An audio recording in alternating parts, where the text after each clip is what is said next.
Asia cup में भारत ने एक बार फिर से पाकिस्तान को रौंद दिया, पाकिस्तान को पीटा है। पाकिस्तान को 6 विकेट से करारी शिकस्त दी है। सुपर 4 के मुकाबले में भारत ने पाकिस्तान को हराया है। तो एक बार फिर से पाकिस्तान की टीम की करारी हार, करारी शिकस्त टीम इंडिया ने दी है। तो ये देखिए, आपको बता दें कि 8 दिन में भारत ने पाकिस्तान को दूसरी बार हराया। पहले 7 विकेट से हराया था, जो पहला मुकाबला था दुबई में, और उसके बाद अब सुपर 4 का जो मुकाबला है इसमें भी भारतीय टीम ने पाकिस्तान की टीम को बुरी तरह से हराया है। पाकिस्तान की टीम को फिर पीटा है। पाकिस्तान को 6 विकेट से करारी शिकस्त, करारी मात दी है।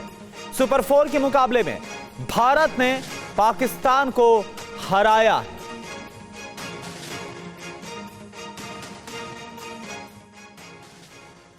तो आप देखिए, जंग हो या फिर क्रिकेट का मैदान, एक बार फिर से कैसे पिटा है पाकिस्तान।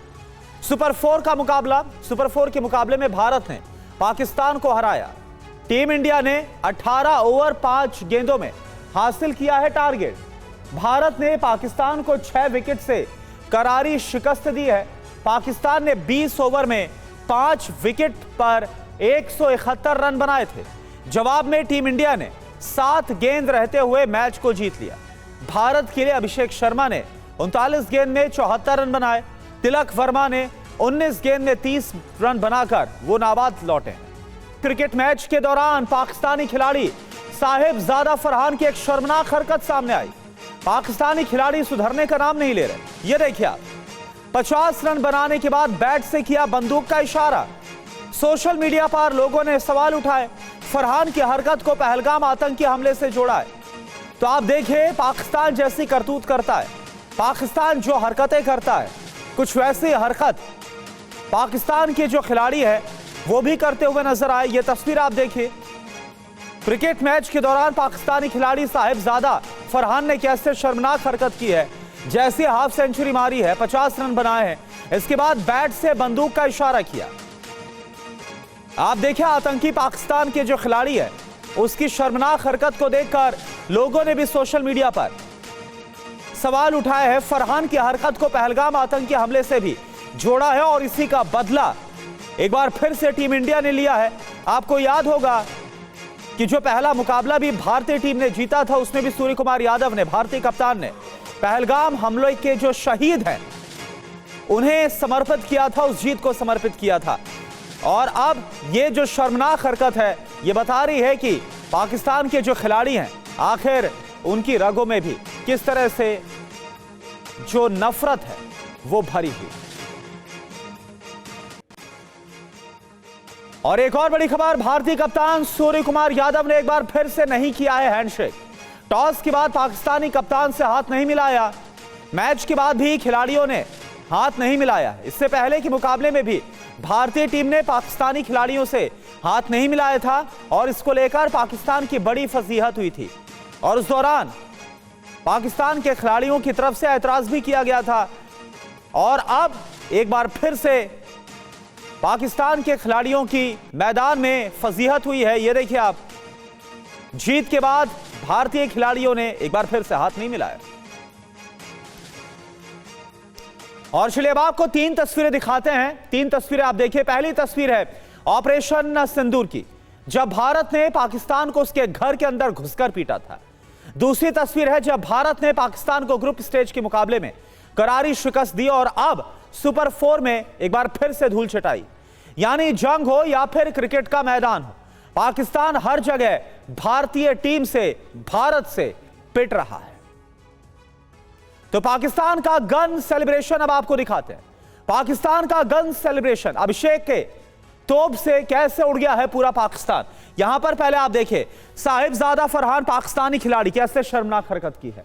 हाथ से, जैसे इसने 50 रन ना बनाए है, इसके बाद हाथ से बंदूक की तरह देखिए बैट को पकड़ते हुए नजर आ रहा है, कुछ वैसे इशारा कर रहा है। और यह बेहद शर्मनाक है। सोशल मीडिया पर जमकर इस जो साहिबजादा फरहान है उसने पाकिस्तान की एक बार फिर से किरकिरी की है। यह शर्मनाक हरकत आप देखिए, ये इसने किस तरह से बैट को हाथ में थामा हुआ है और बंदूक की तरह यह बतला रहा है कि पाकिस्तान में जो नफरत भरी हुई पाकिस्तान का जो आतंकी कल्चर है, उसी आतंकी कल्चर को पाकिस्तान के जो क्रिकेट खिलाड़ी हैं वो भी क्रिकेट के मैदान में फॉलो करते हुए नजर आ रहे हैं। वो क्रिकेट जिसे जेंटलमैन्स गेम कहा जाता है, लेकिन जो पाकिस्तान के खिलाड़ी हैं शायद से उनको यह सब नहीं पता है। उनको सिर्फ एक भाषा आती है जो पाकिस्तान में सिखाई जाती है, आतंकी। अब आप देखिए टीम इंडिया ने पाकिस्तान को कैसे करारा जवाब दिया है, यह आपको हम बता रहे हैं। अभिषेक शर्मा की तूफानी पारी में पाकिस्तान की जो पूरी टीम है वो धराशायी हो गई, पाकिस्तान की टीम उड़ गई। फैंस बोले आतंकियों का यही हश्र होता है, यह फैंस की तरफ से बोला गया और यही आतंकी करतूत यहां पर आप देखिए यह खिलाड़ी भी करता हुआ नजर आया। क्रीमिया में यूक्रेन का बड़ा हमला हुआ, रूस के 3 Mi-8 हेलीकॉप्टर तबाह हो गए। यूक्रेन ने लॉन्ग रेंज ड्रोन से अटैक किया, एक रेडार स्टेशन भी हमले में तबाह हुआ।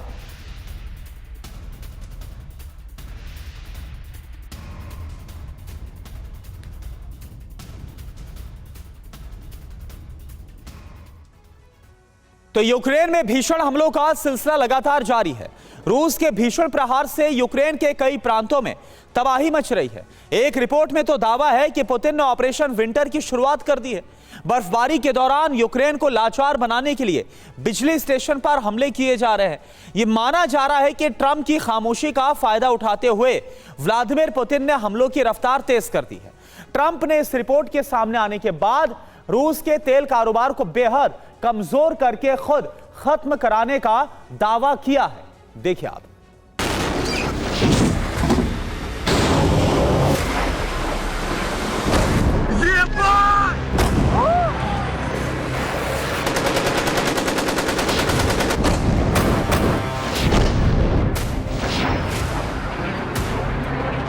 यूक्रेन हर दिन दहल रहा है, लेकिन ट्रंप खामोश है।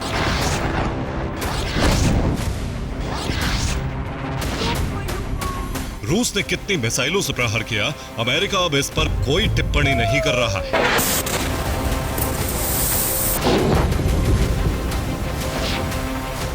कीव समेत कई शहर रोज जल रहे हैं, लेकिन ट्रंप इस युद्ध का जिक्र नहीं कर रहे हैं।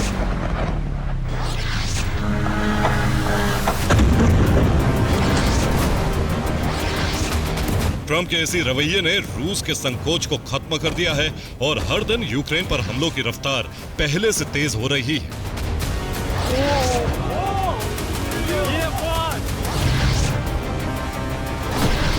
एक रिपोर्ट में दावा है कि शर्तों को मनवाने के लिए पुतिन यूक्रेन को झुकाना चाहते हैं। यूक्रेन में भारी तबाही और तेज हमलों से ज़ेलेंस्की झुक सकते हैं। पुतिन को यकीन है कि अमेरिका अब यूक्रेन की सुरक्षा के लिए कुछ खास नहीं करने वाला है।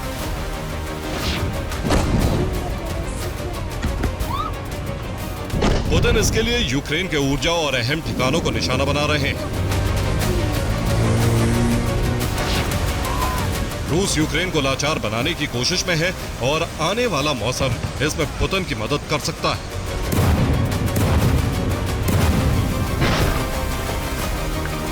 यूक्रेन में बर्फबारी की शुरुआत होने वाली है और ठंड के मौसम में यूक्रेन के लिए सबसे अहम है बिजली की सप्लाई। पुतिन अब मिसाइल से तमाम बिजली स्टेशन को टारगेट कर रहे हैं।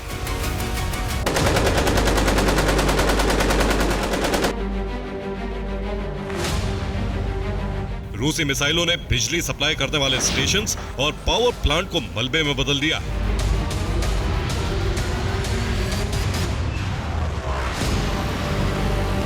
ऐसा एक नहीं बल्कि यूक्रेन के कई इलाकों में किया गया है।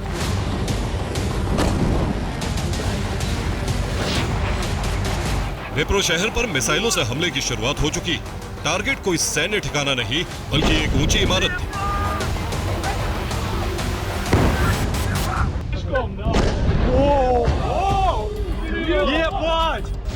क्योंकि पुतिन रिहायशी इलाकों को तबाह कर रहे हैं। यूक्रेन के लोगों को युद्ध के खिलाफ करना चाहते हैं ताकि ज़ेलेंस्की से यूक्रेन के लोग समझौते की मांग करें।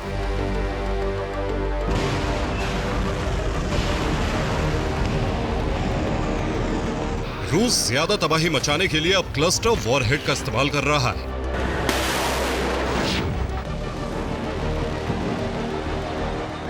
अब रूस की एक मिसाइल से ही एक बड़े दायरे में तबाही मच रही।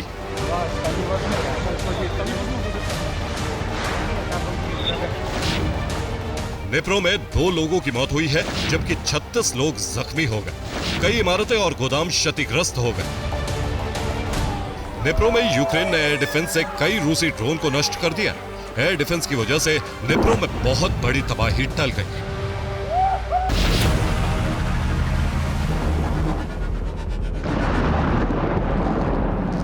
इसके बाद रूस ने बदला लेने के लिए यूक्रेनी एयर डिफेंस को निशाना बनाना शुरू किया। चेरनिहिव में यूक्रेनी एयर डिफेंस को नष्ट कर दिया गया।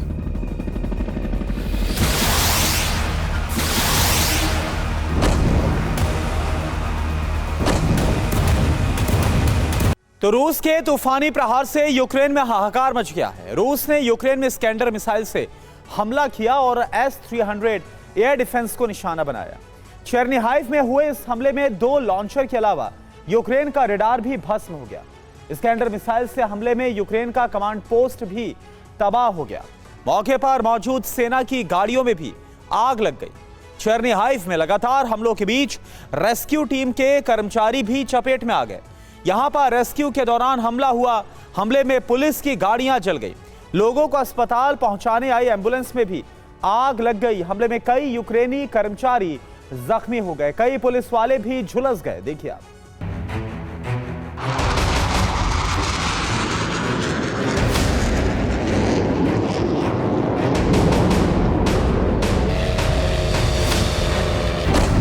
पोल्तावा में भी रूस का हमला लगातार जारी।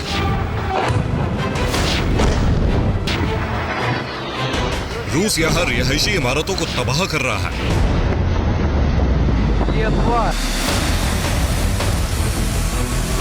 शनिवार को भी पोल्तावा में कई धमाके हुए।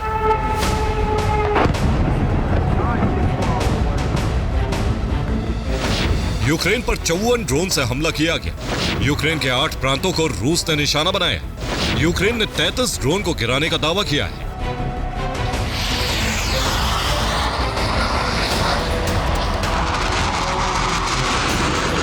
रूस यूक्रेन बॉर्डर के करीब रूसी फाइटर जेट बमबारी कर रहे हैं।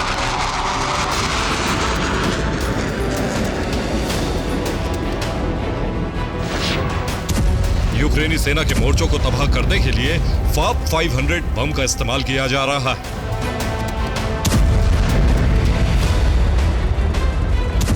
पुतिन की कोशिश है कि यूक्रेन में लोगों को आने वाले ठंड के मौसम में कई तरह की दिक्कतों का सामना करना पड़े और ज़ेलेंस्की सरकार पर दबाव बढ़े।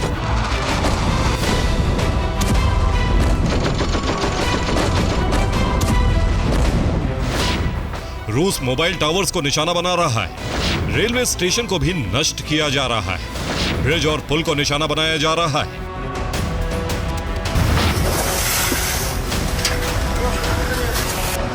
ट्रंप यूक्रेन में विनाश पर तमाशबीन बने हुए हैं। ऐसे में रूसी सेना ने यूक्रेन में अपने सभी लक्ष्य पूरे करने का अभियान तेज कर दिया है।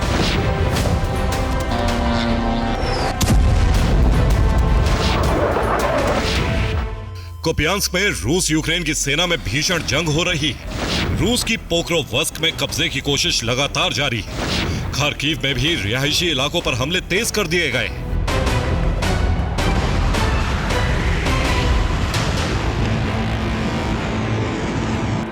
जिन इलाकों में रूस को कब्जा करना है, वहां यूक्रेनी सेना का संघार जारी है। यूक्रेन के सैनिकों पर लगातार हमले हो रहे हैं।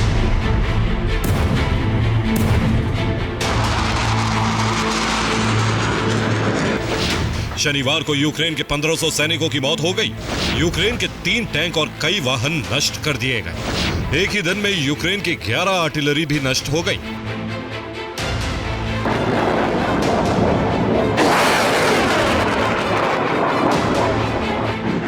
एयर डिफेंस की कमी की वजह से रूस के हमले कामयाब हो रहे हैं। अमेरिकी F-16 अब एयर डिफेंस की तरह काम कर रहा है और यह फाइटर जेट यूक्रेन का नया कवच साबित हो रहा है।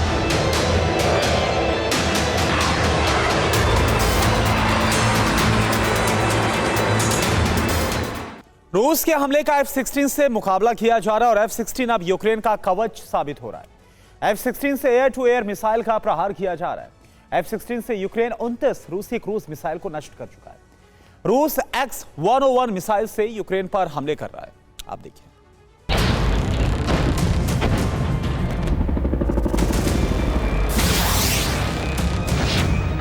ट्रंप ने पुतिन को कमजोर करने के लिए तेल का खेल शुरू किया है। ट्रंप ने एक बार फिर कहा है कि वो पुतिन से बहुत निराश है। यूरोप की फंडिंग से अमेरिकी हथियार यूक्रेन पहुंच रहे हैं और माना जा रहा है कि रूसी तेल रिफाइनरी पर हमले की रफ्तार और तेज होगी।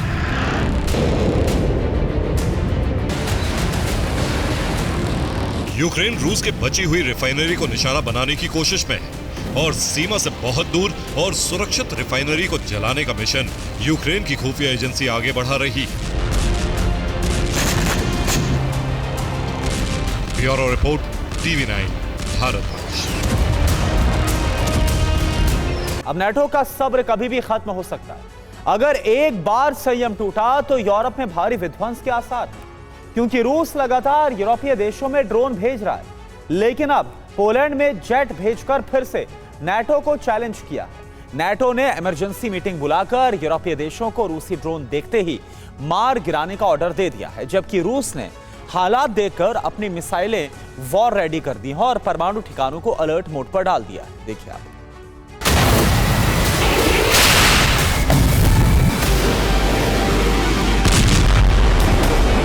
यूक्रेन में बारूदी जलजला आया हुआ है।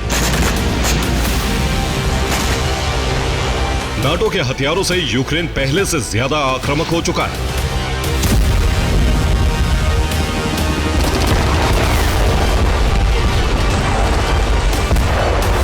रूस के जीते हुए इलाकों में भी यूक्रेन हमले कर रहा है। कई पोस्ट को तबाह कर दिया है।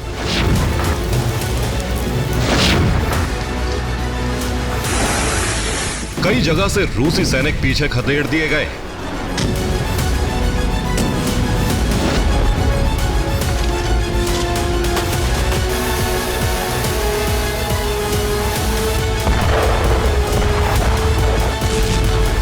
यूक्रेन मोर्चे पर बड़ा घमासान मचा है।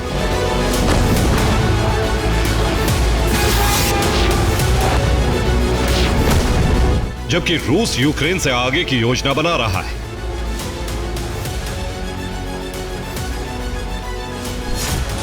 यूक्रेन में तबाही के बीच पोलैंड के एयर स्पेस में घुसपैठ की जा रही है, जिससे पोलैंड फ्रंट सुलगने का खतरा बढ़ गया है। कहीं रूस पोलैंड पर हमला ना कर दे, क्योंकि पोलैंड से ही हथियार यूक्रेन पहुंचाए जा रहे हैं। इसीलिए रूस के टारगेट पर पोलैंड आ गया है। रूस को लेकर पेंटागन का अलर्ट है कि रूस प्रॉक्सी हमले करा सकता है।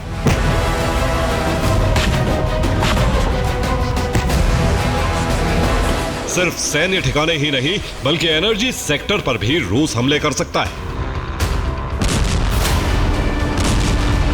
इसके लिए रूस लगातार पोलैंड के ठिकानों की जानकारी जुटा रहा है।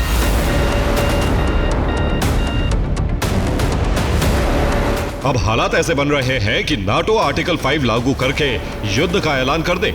इसीलिए यूरोपीय देश एक दूसरे के संपर्क में हैं।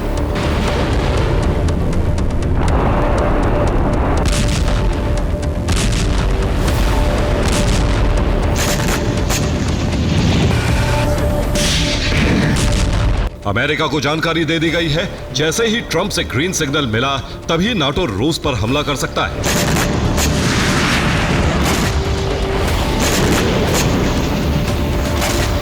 इस बीच सुरक्षा को लेकर बड़े इंतजाम किए जा रहे हैं।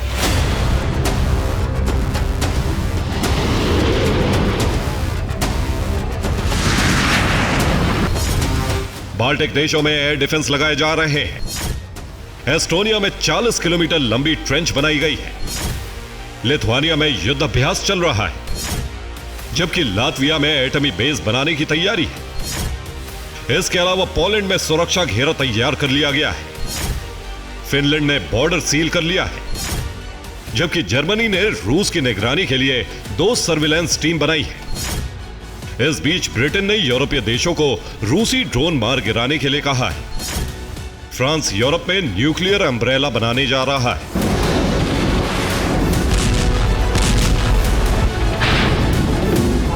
यानी हालात बिगड़े तो यूरोप में परमाणु युद्ध भी आरंभ हो सकता है।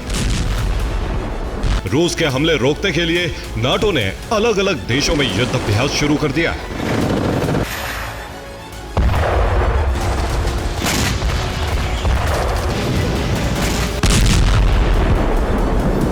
पोलैंड रूस में नए टकराव की वजह इस बार रूस का फाइटर जेट का भेजना है। बाल्टिक सागर में पोलैंड का ऑयल प्लेटफॉर्म है।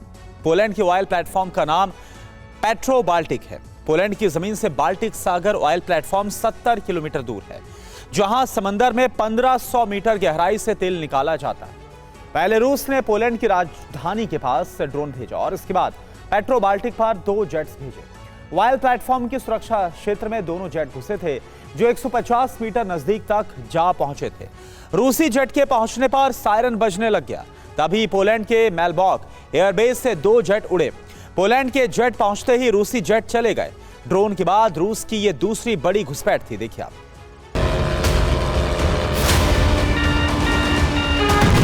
कई यूरोपीय देशों में रूसी ड्रोन पहुंच चुके हैं, जिससे यूरोप में घबराहट बढ़ गई।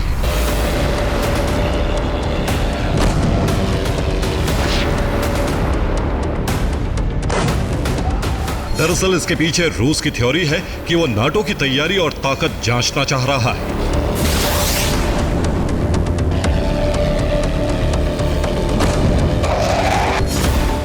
ISW ने कहा कि यूरोप में घुसपैठ कर रूस नाटो के रिस्पॉन्स और उसकी शक्ति का अंदाजा लगा रहा है। यानी रूस यूरोप में हमले से पहले तैयारी कर रहा है, जिससे हमले के दौरान उसे कम से कम नुकसान पहुंचे।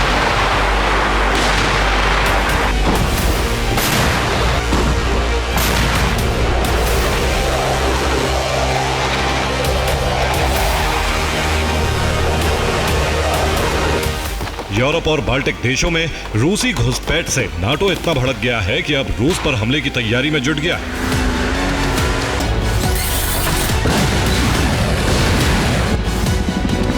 नाटो ने फरमान जारी कर दिया है, रूसी ड्रोन को देखते ही मार गिराया जाए। इसके अलावा हमले रोकने के लिए एंटी ड्रोन सिस्टम भी भिजवाए जा रहे हैं।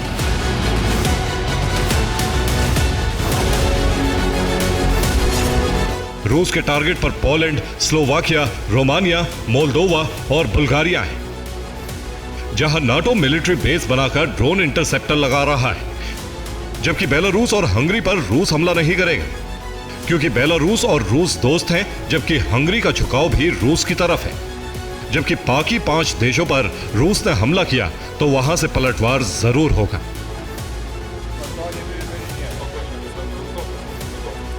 इस बीच चेक रिपब्लिक ने भी रूसी ड्रोन को शूट करने के लिए ब्रिगेड तैयार की है।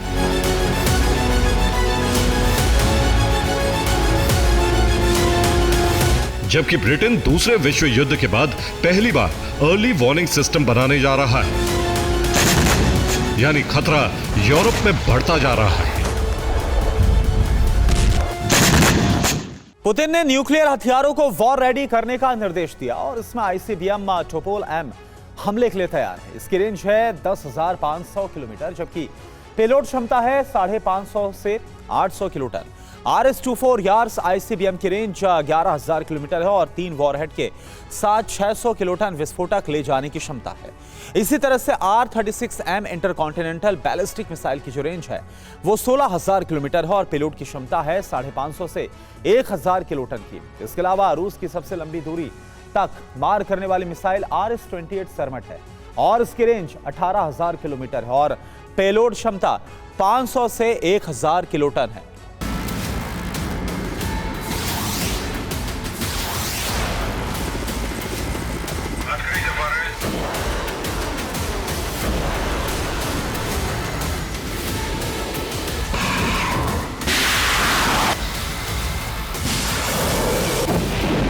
यूरोपीय देशों की तैयारी बता रही है कि खतरा बहुत बढ़ गया है।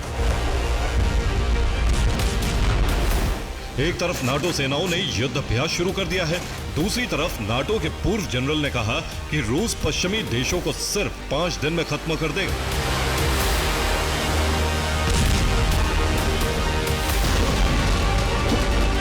यानी रूस इतनी तादाद में विध्वंसक हथियार बना चुका है कि वो नाटो से युद्ध होने पर भारी पड़ सकता है।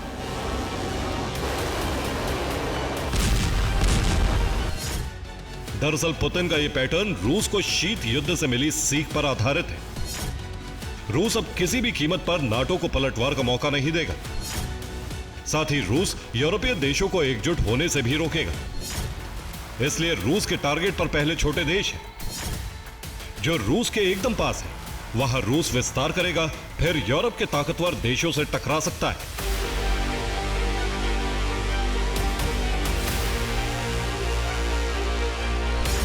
इस सब के बीच अमेरिका का रुख सबसे अहम होगा, क्योंकि शीत युद्ध के वक्त अमेरिका मुख्य धुरी में था। नाटो को अमेरिका ही कमांड कर रहा था। लेकिन इस दफा परिस्थितियां अलग है। ट्रंप ने अभी तक तस्वीर साफ नहीं की और नाटो देशों को यह पता है कि अगर अमेरिका साथ नहीं आया तो रूस यूरोप में विनाश मचा सकता है। Bureau report, TV9 Bharatvarsh.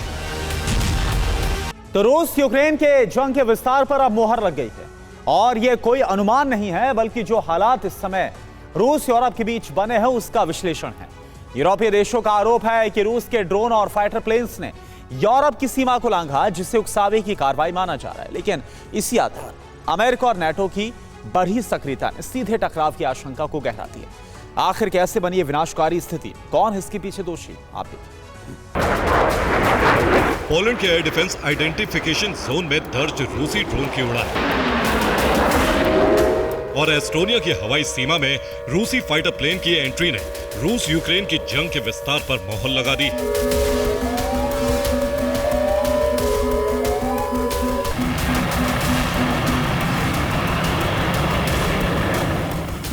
पहले सीमा लांघने का विरोध और अब रूस से टकराव के लिए तैनाती शुरू हो चुकी है।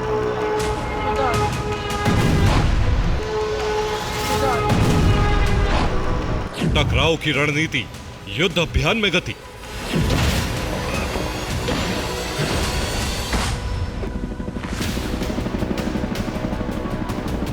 यूरोपीय तैनाती की स्थिति यह है कि किसी भी समय रूस के साथ सीधी जंग छिड़ सकती है और यह भी तय हो चुका है कि इस जंग का मैदान अब सिर्फ यूक्रेन या दक्षिणी समुद्री सीमा नहीं होगी, बल्कि यह बारूदी तबाही यूरोप से लेकर बाल्टिक सागर तक दिखेगी।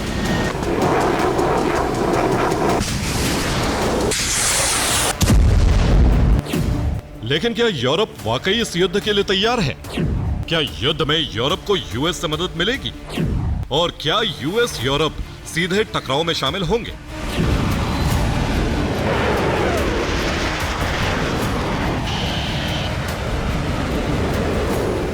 सवाल इसलिए उठ रहे हैं क्योंकि अब तक की स्थिति में घुसपैठ से युद्ध भड़काने और यूरोप को उकसाने का दोषी रूस को माना जा रहा है। लेकिन रूस के एक दावे ने स्थिति पूरी तरह से बदल दी।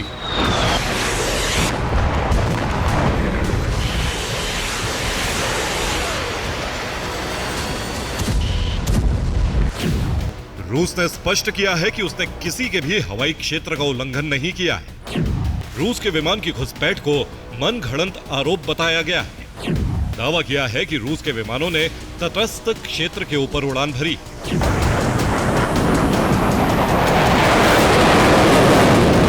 और इस दावे के बाद ही यूरोप के आरोपों पर सवाल खड़े हो गए। सवाल ये कि क्या यूरोपीय देश रूस पर दबाव बनाने के लिए आरोप लगा रहे हैं? क्या यूरोप रूस पर आरोप लगाकर उकसावे की कार्रवाई बताना चाहता है? और क्या यूरोप उकसावे की भूमिका बनाकर रूस पर हमले करना चाहता है?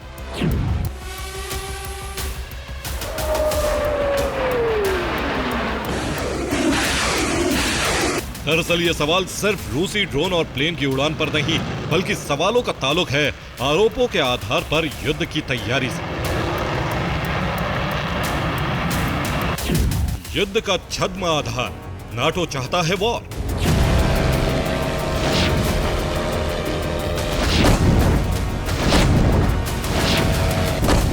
चौंकाने वाली खबर यह है कि इस समय यूक्रेन को मदद देने वाले यूरोपीय देशों ने खुद युद्ध की तैयारी शुरू कर दी और इस तैयारी में अमेरिका भी बराबर का भागीदार है, जिसका प्रमाण है यूरोप के ईस्टर्न फ्लैंक से लेकर काला सागर तक अमेरिका की हलचल और पोलैंड को युद्ध का मुहाना बनाने के लिए तैनात।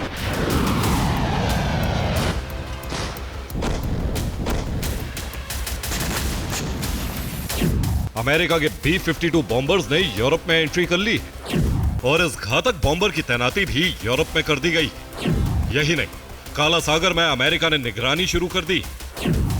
यही नहीं, इस तैनाती कार्यक्रम में ब्रिटेन भी बराबर का सहयोगी बन गया है, जिसका सीधा मतलब है कि अगर टकराव का आधार छद्म है तो इसे बनाने में अमेरिका, ब्रिटेन और यूरोपीय देश बड़ी भूमिका निभा रहे हैं, जिसका प्रमाण है अगस्त के अंत में अमेरिका से जारी बयान।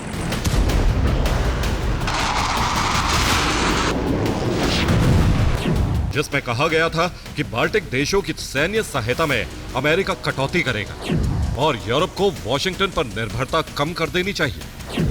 लेकिन अचानक अमेरिका ने ही यूरोप को सहयोग देकर युद्ध में उतरने के संकेत दे दिए।